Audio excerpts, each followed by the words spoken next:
pathian chibai imu kangu lalpa chu aro puya nasa taka fakturani kan pathian khopuya tlang thiang lima chuan pathian ma puni ni tong trai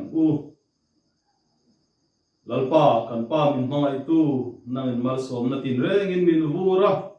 ele in tur min pe a sille fen min pe a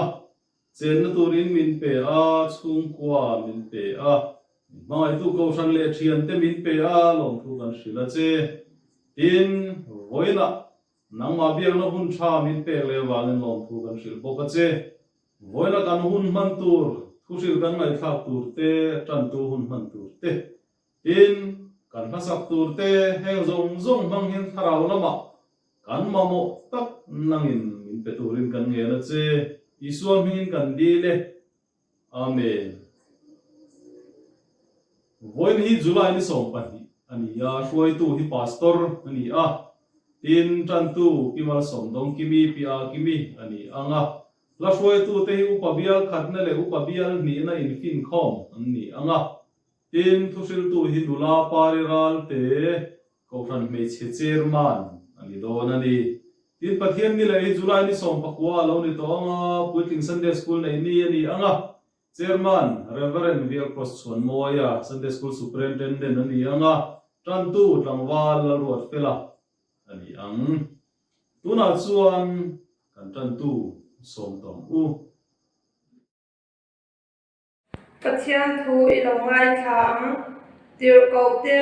bung thum cha som pakwa atanga cha som ni chu wanin in suate thai bo ani theina simula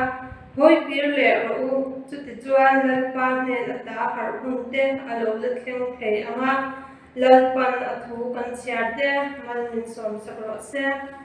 ilo tong trayang Olalpa kapatya min mai tu vo innia online mga inkom na hun chata min pek awangin lom thu kan shil che inkom kai shwai tu te le zai shwai tu te chatak ta min pek awangin lom thu kan shil che kan inkom laya min ti buai thei tu laka min vengla Ituthiang lim dong song thei durin kan ngai tua lete ilama min hun sakang che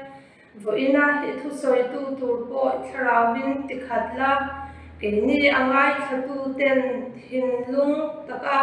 pom thei tu le numpui thei durin min puyang che lal iswa mingin kan dil che amen ko ran mi te hei kan sia tangin une lama omte chu lockdown min han tin han le don ani a kan lockdown hi ni som pathum atanga ni som ni pathum in kar ni turin an soya ti chuan he lockdown hi ama lockdown kan ne ai khan strict ma don ni omte an han soya hin le chu apo khir jok don ni ten an soya amai ro chu hei sarkar in buat sai na tur ni thum min pe a he mi thum min pek chung hian kan mo zong zong le kimila bong hu te te dam doi te chu a dora a lei thei tho don ni na langa chung ti lo chu thil dang chu thar de vek don ni in na langa chu wangin lo in buat sai lo kila a thau me sarkar ro re hi a chang chuan zom shom deu ma sela kan that na tur ni wangin thata kin zom sham shamila a thau me tin hei thil chiang takalo lang chu pune bi ka chuan lockdown lo rei to a Alin thadul deuh pawh nila kan chuak nam tak tak chuang lova mundang avakal pawh nila min lo dong sung tu te tan nom lo chen a oma avakal te tan pawh nom lo chen a oma heng zong zong awang hian hei pune a kan nam dang unaw te chu an tuar hle ni in a langa chan chin bua te kan lo huangin then khat chu heng boruak vel awanga mani nunna te pawh la ta hial mai te an om ti kan sia ani henga hian Mizoram Christian Society kan lo van nei zia alang chiang thina Mizoram Christian Society chunga kan chen chuan Mizoram pon pune a dai po zu om maila kan lain ngai ventlang thowa in Mizoram chunga kan chen phei chuan hun harsa deuh tok te hun khir deuh tok te chu in tan pui ram dan kan zong thina chu wang chuan ke ni po kan din hun lo harsa deuh ni po in beidong hap lovila ko fan mi de zara le pathian zara khotlang zara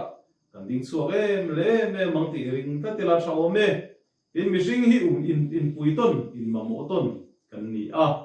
tuna midang puina kan mamo ani point nakina chon midang in kan puinan mamo hun lo la thleng vele anga midang tran pui thei tur din huna kan din theinan tai mak chua in khol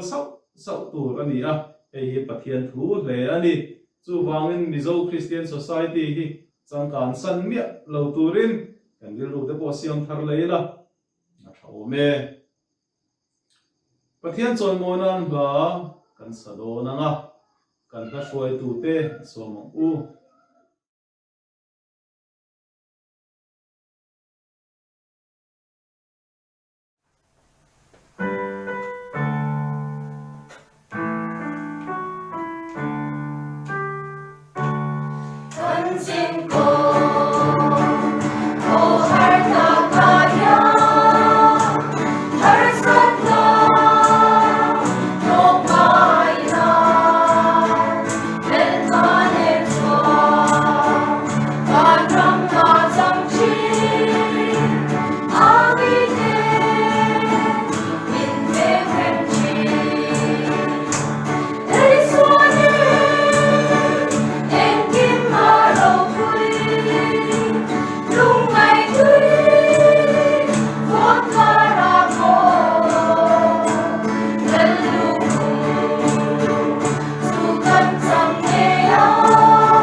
pathian thu cha kan ngai tha to do nanga kan soi to kan thu hril tu hi nula pari ral te ani a runa lo som u wala weni tholawam tak mai pathianin hente ka wangin kalom tak zeda tin fisel na te hente a tin chubaka koshan committee te e hun tak mai nin lo pe hi along kon setin ka sha a committee hena ko lo thu ka sai ani online na thu sai hi ka bai khati na ani a he chan ka chuan sitting room non ta ka sofa non ta ka thuin in lo mai khadona in thu sai toi thiami kan lawa trong ka bu nu chungin sei do te po alo sei palani point ni thianga indole in lo mu thu lob mai don ya pathian thu chang din ni chang ni kola sa bung thum chang khat le chang ni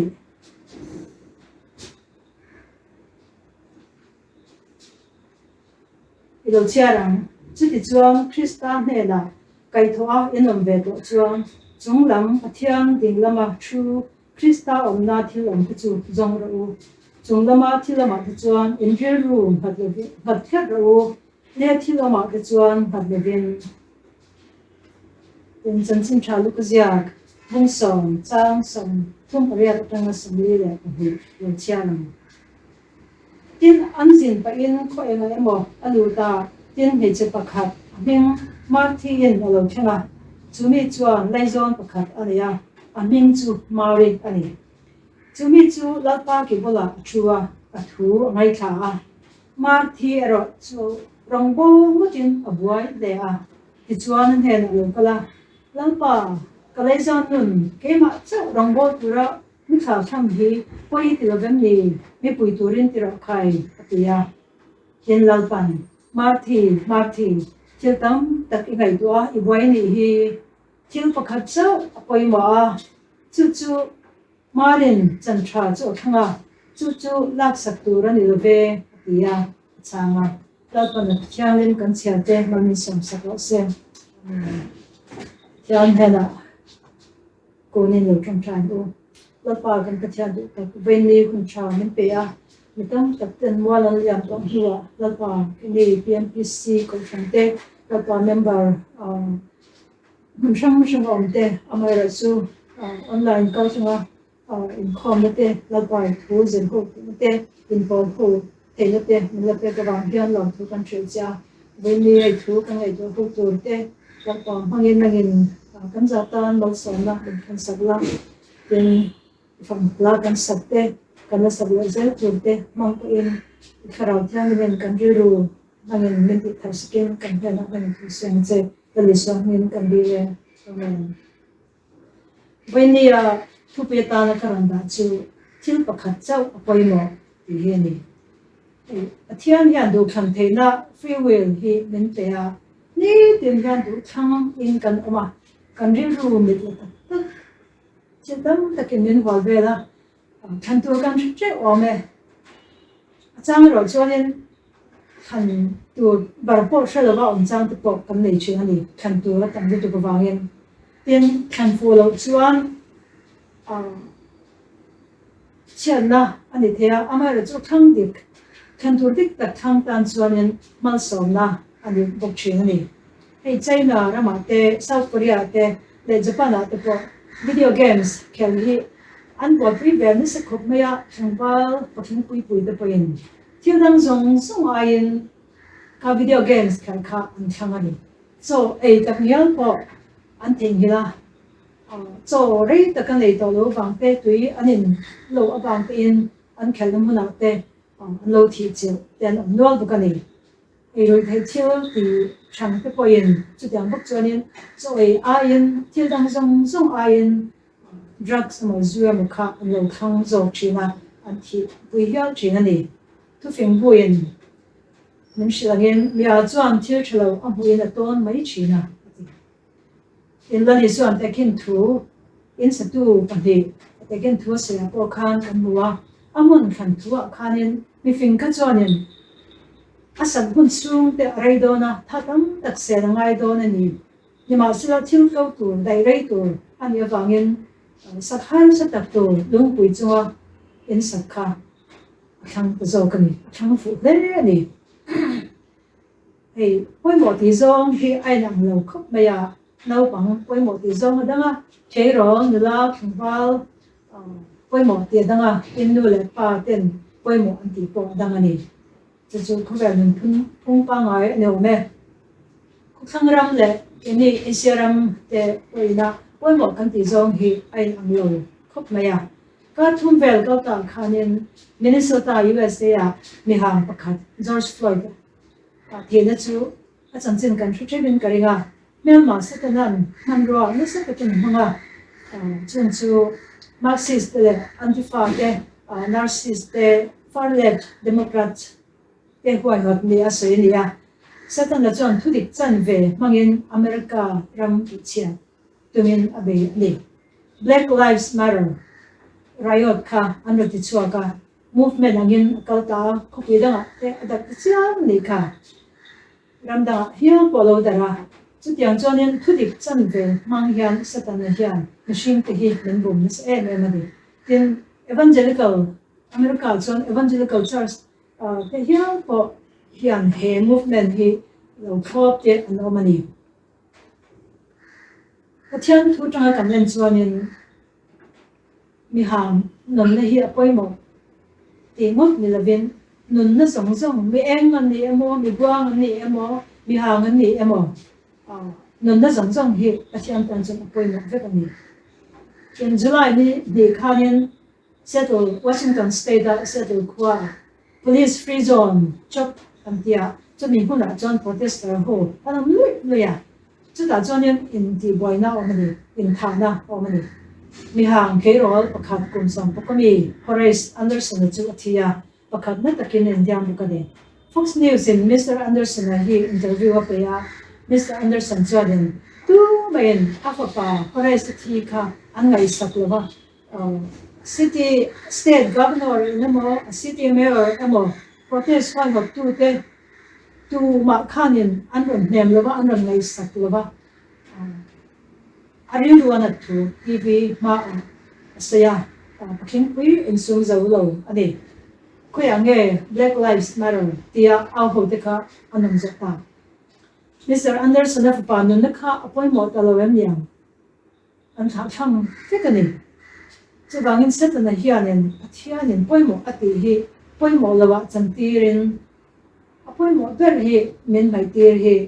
thil tum mani hey no pang te poi hianen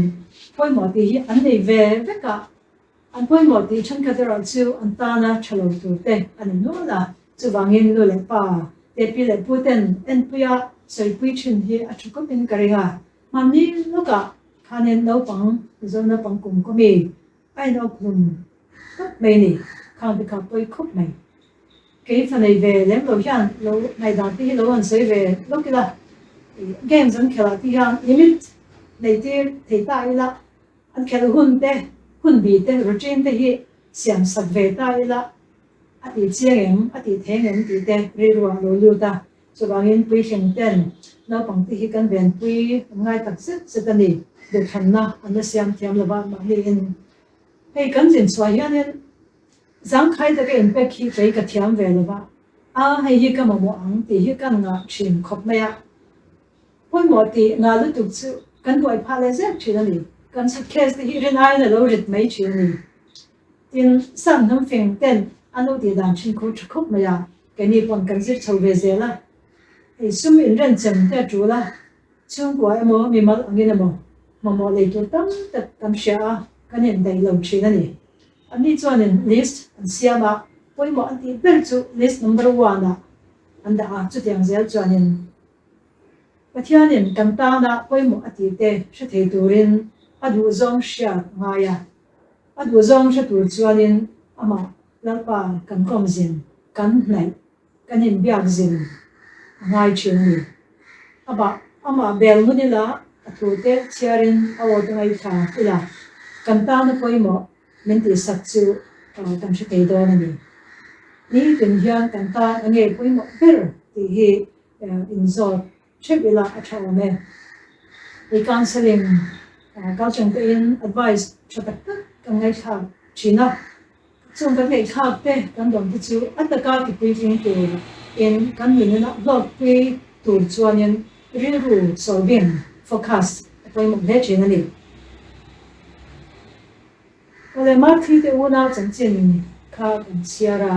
ei chanchin tha sia tu jong hana jong la bun som le kan ni chang hi ari ko dan hi family dang de ba ma thi te unau an lu cha pa le sara an thu te ta la nga lu kan hian soi lang lem la ba chu na ni so le azep tir te kha an chan la zara te na cha ei turin an kalani zo han chuan zan roi an che ti na sa ya tin ma thi hian e ronga bo thu zo han ko han soi lang bu ka ni lu ka zia ka po khanin kan te la ni Marty hian thil pek ro pui tak mai aneya chu hai ru ani lo mi khwal te lo lom mi khwal lo boi pui hospitality hi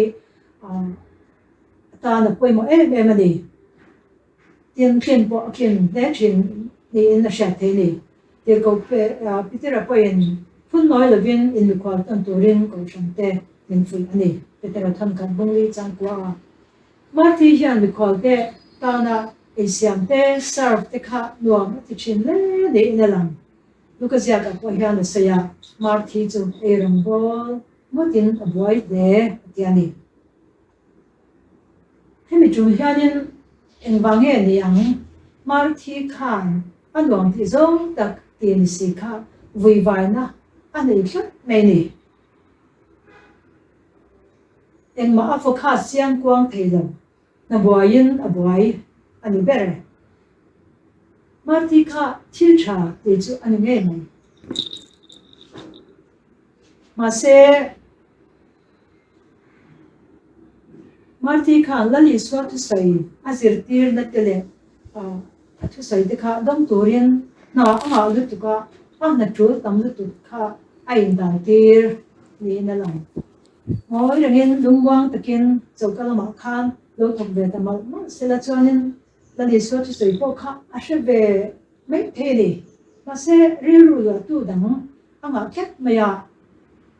lali swa o kha sha tumin ari ru ap theilo ni na lang ni keni po hi pathianin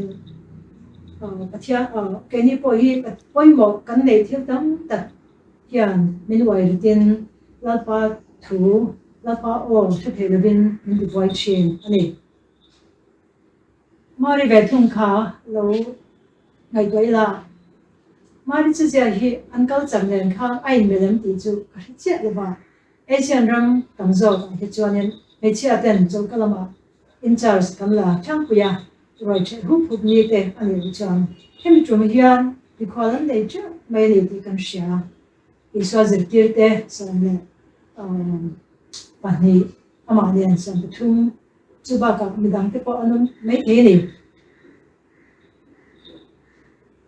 marthi hian awu marian marthi awu kha chokalama puitalo chuanin sitting room lama lali swa thum bula thu sai te daimin alo ngai kha ti kan chia ni marian khobel nun phung pa ngai thil moi le yom takte chokalama na bo ba pi te po kha poi mo bera anei lo thlet ne thachia an tiang ti po kha angai to lo en bang he niang anu na poi mo ber a thara lam cho chatak te kha thil dang ain thung zo kan ni lalpa ki bula thuin a thu ngai kha tin bagula chuan kan sia ni kha marthi vui vai na kha lani so kha nan tin nge alo chan khale mari yu va pui ro khai atimi alo ama marthi zo kha iso kha na lo kam khat la zo kan ni khobel thil temporal chatuan dai lo tur goi puya mandela om lovin fing taka do channa on turin marin nu na tang hian inzirtir ome marthi komenda kha kan sia lali suan thil tam tak ngai tu abuai atiani thil pakhat pui mo ber chu marthi kha amai thakani chu amai chu mari chuan athang thak maya lali suan marin chang tha athang tin akomen thungani kan kharau lam thil ngai poi mo ber than masaka nei hi apoi mo ko mai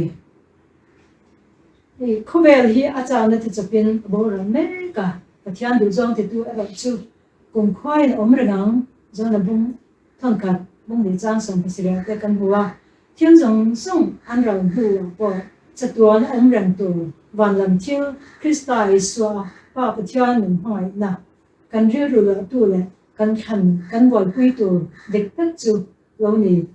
ni khobel mi ring lo tu ten an boi pui an lo khan chin ang hi ke ni chang kan thang ve to lawa kan boi pui ve tu ani to lawa ni kan ei zon na ta chu ni tina tho nga ya kan tho nga yang chu tiang ni tina thok chung si hianin khobel a hian ni khwalem chang mai kan ni ti sia kum dun tur kan ni lawa ni ti sia in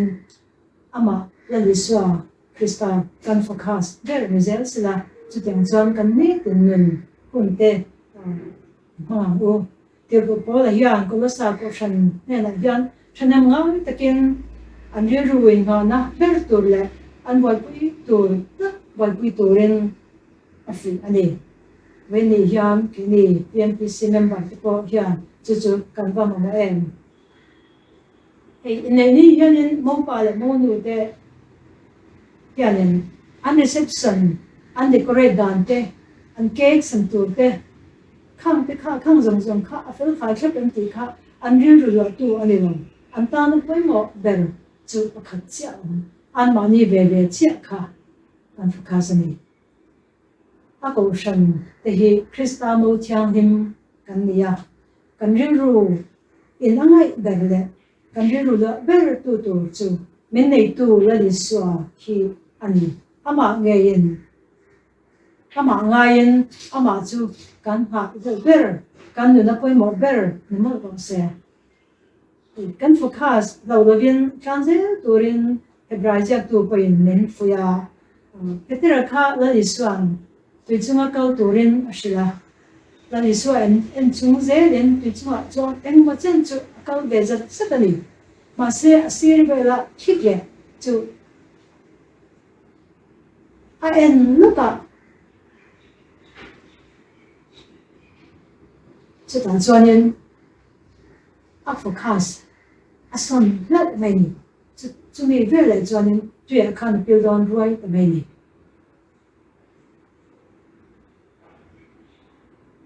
chu wang chuanin kan focus kan ri rin ha na tu kan tum ber kan ta na poi mo ber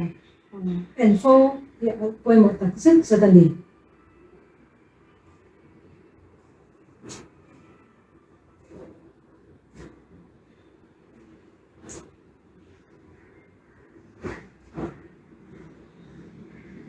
chu wangin kan khovel kho sangai to boy na thi hianin kan ri ru emen ti boy na sa china la li so po in tiang la ka chuan ve turin min tia arong kan bol ve theina te kan in dal tir sham apoi mu dai an shewa kan dam chan pe chu amaru puina pon chona man ro ta na lo chan ve hi ania le ro sum pai na me chuan an ri ru zong zong an ha chin sum chunga la li san ro om na pianga ri ru po ko mang ti ni ke ni hian ban ro thil lu chu kan bol pui ber ani don lo ni zon na chan kat lo in zot ila ka thil tha ti ve zong zong te awang hian ka ngai alo tha ve mai em ni poi mo ber thang kham si hian tin ka ngai poi mo hi lalpan poi mo ati ve em la li suang chan ra khang tu ati jinga hian ke hi katel ve to em min ngai tu lalpa ta na poi mo dar chu ama ne na close relationship in the la thu ta in zon la thu ta nun nei hi ani aku bula che ngun trong trai le faga ama po chin a thu chia le o ngai thungun chin chu tiang chu lalpan ngai poi mo ni thil tha le tangkai tam tak chu kan relationship ama ne na kan in kara kan in lai chin na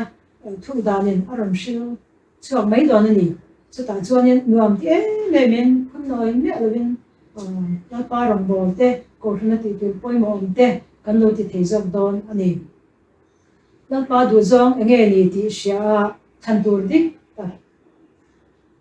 til poi mo ber chu kan khan zel thinan la pa kharau khyang lim chuan finna min pe in malin song che ro se amen thu cha ngai non tak mai kan ngai thla a alom om hle mai tuna chuan kan thu hril tu la than kan sa anga hemi kan sak to pa hian mal som na in kan khom kan chin don nia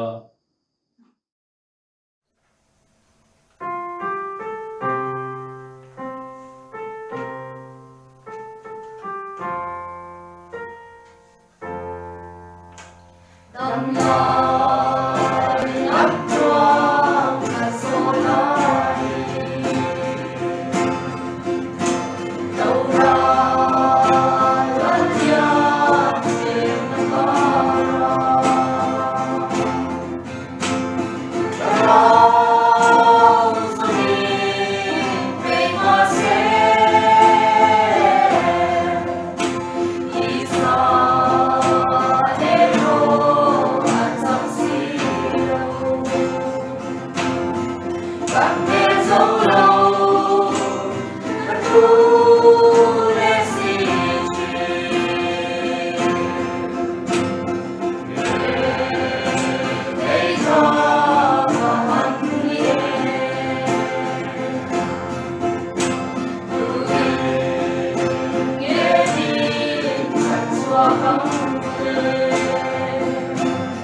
Pathian ma ikun ang u kanlal pa Isu Krista thongai na te pa pathian mangai na te tharau thiang lim chen chin na duam tak te chu tu na le chatuan in zan hne na om zel ro se amen